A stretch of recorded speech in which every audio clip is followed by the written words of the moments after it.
Сәлеметсіздер ме балалар? Каналыма қош келдіңіздер. Видеомен таныспас бұрын каналға тіркеліп лайк басуды ұмытпаңыздар.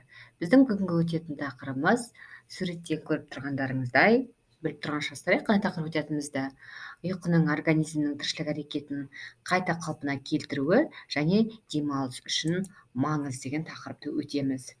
Бүгінгі сабақта біз ұйқының физиологиялық маңызы туралы, ұйқының гигиенасы туралы, ұйқының физиологиялық табиғаты туралы сіздермен танысып білетін боламыз.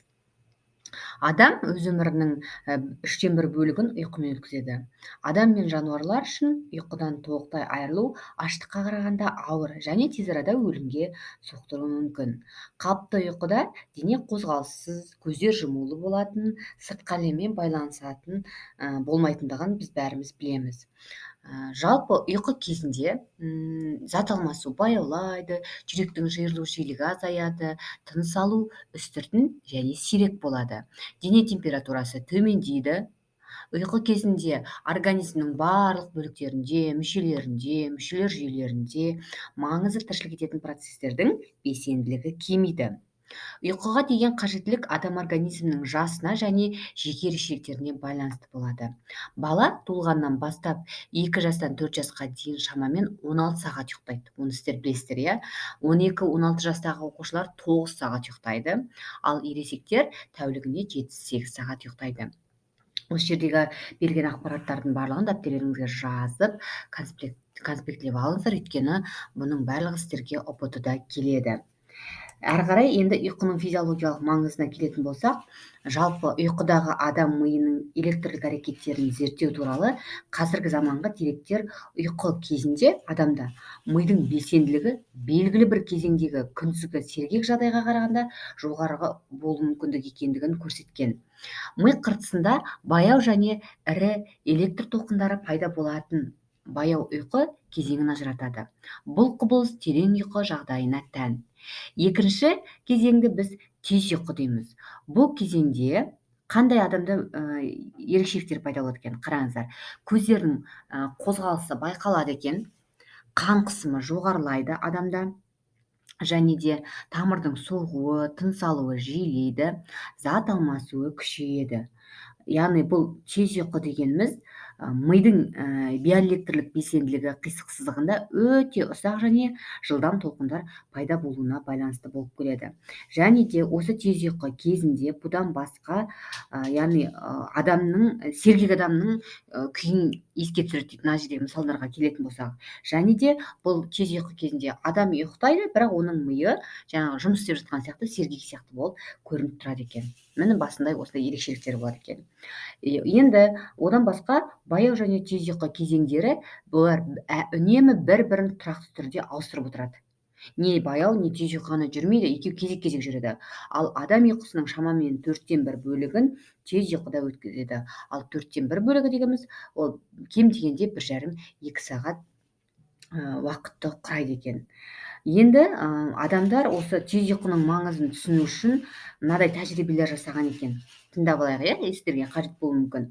Адам миының электрлік белсенділігінде биопотенциалдардың жылдам тербелістері пайда болған кезеңдерде оларды оятып отырған екен. Сол кезде адамдар, яғни күндіз жаңағы сол адамдар ашуланшақ болса, ал 5-ші тәулікте есте сақтау қабілетінің нашарлауы мен психикасының бұзылу белгілері көрініс берген. Баяу ұйқы кезінде оятылған адамдардың басқа топтардан мұндай ештеңе байқалмаған, ал олардың ұйқысы қанық болған, олар өздерін өте жақсы сезінген. Демек, бұл егер адамды тез ұйқыдан айырса, жүйкенің күрделі бұзылуына әкеліп соқтырады деген қорытындыға келе аламыз. Енді ұйқының гигиенасына тоқталайық. Ұйқының гигиенасы туралы бізде ұбт-да сұрақтар бар, сондықтан бұны да мән беріп тыңдап және жазып алыңыздар ақпараттарды. Ұйқының бұзылуының кең тараған түрлерінің бірі ұйқысыздық. Міне қараңыздар. Бұл ұйқысыздық неден пайда болады? Жүйкенің шектен тыс шаршауынан, ұзақ уақытқа созылған ақыл ой еңбегінен, толқулардан, шулы ойындар мен ұйқы алдындағы кітап оқу салдарынан болады. Спиртті ішімдіктер ішу, шылым шегудің барлығы осы ұйқының бұзылуын әкеп соғады. Көрдіңіздер ғой, мысалдары өте көп. Каждыйын жеке-жеке жаттап алыңдар. Сіздерге осының біреуі келеді, осылардың не себебінен ұйқысыздық болады деген мысалы, немесе 2-3 жауабы келеді. Енді осы ұйқысыздықтан арылудың қандай дұрыс жолы бар? Міне қараңыздар, қызылмен белгілеп қойдым. Таза ауада адам серуендеу керек, иә, тұрақты дене еңбегімен айналысу керек, және дұрыс еңбек және демалыс режимі жақсы болуы керек, яғни дұрыс болуы керек. Одан басқа қалыпты тыныш ұйқыны қамтамасыз ету үшін жай ғана қарапайым ережелер бар, соларды білуіміз керек. Ол қандай? Мысалы ретінде уақытылы ұйықтау керек, иә, оны білесіздер. Тамақты көп жеуге болмайды, әсіресе ұйықтайтын кезде, иә, және сұйықтықты ұйықтайтын кезде көп қабылдауға болмайды. Белгілі бір режимге үйренгеннен кейін денсаулық пен еңбекке тиімді әрекет түрін меңгеруге болады. Байқамдық, салақтық, уақытты бос өткізу, тез шаршау, осылардың барлығы біздің организмнің тозуына әкеліп соғады. Ал егер қалыпты жағдай, үйреншікті тәртіп, ол миды түнде жақсы демалуына дайындайды. Сондықтан жаман әдеттер арқылы біздің миымыз демалмайды екен. Енді тағы не істеу керек деген мысалдар айтатын болсақ, бөлмені үнемі желдетіп тұру керек, иә, ұйықтайтын кезде бөлмені желдету керек, көрпелеріңіз жеңіл болу керек, бірақ та жылы болу керек. Онымен қоса, иә, тоңбау керек түнде ұйықтағанда. Ұйықтап жатқан кезде бетімізді көрпемен, жастықпен жабуға болмайды, қымтанып жатуға да болмайды. Түнде киетін киімдеріңіз, жатарда киетін киімдеріңіз де ыңғайлы болу керек.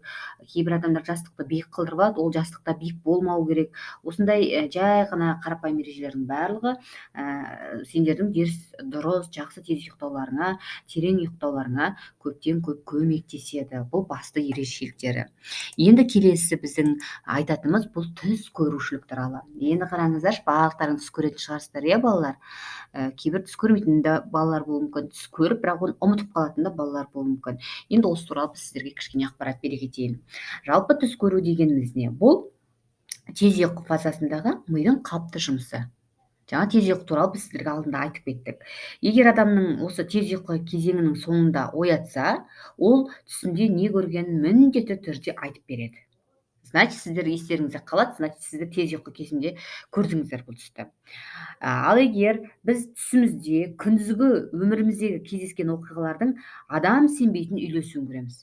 Продолжениесін көресіздер ғой, кейде бірдеңе күндіз болған нәрсенің, мысалы кино сияқты, ондайлар да болады. Сондықтан сіздер білесіздер, жаңа көзі көрмейтін, иә, зағип адамдар дейміз ғой, иә, оларда туғаннан бастап ұйқы кезіндегі көру бейнелері жоқ.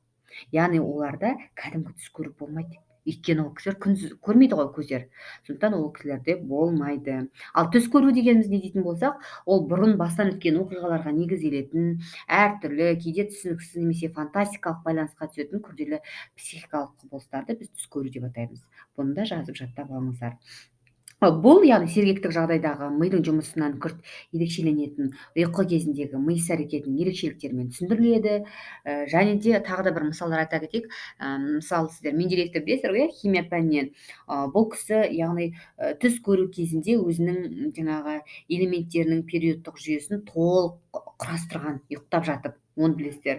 Немістің химигі бар, Кекуля деген, ол кісі де ұзақ уақыт бойы жасаған химиялық қосылыстардың құрылымдық формуласын түсіндірген, түсінде көрген. Мысалы, бензолдың формуласын дейді.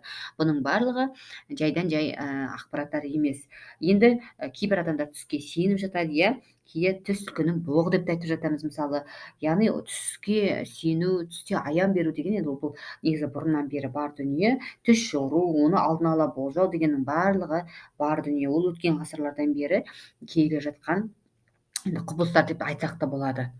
Бұның барлығы сіздерге түсінікті шығар деген ойдамын. Егер сұрақтарыңыз болып жатса, комментарийға қоя кетіңіздер. Сұрақтарыңызға жауап беремін. Лайк басып, ойларыңызды бөлісіп жаза отырыңыздар. Тыңдағандарыңызға рахмет. Келесі сабақта кездескенше біз енді осы бөлімдерді ары қарай келесі видеоларда толықтап сіздерге аяқтап түсіндіретін боламын. Сау саламатта болыңыздар.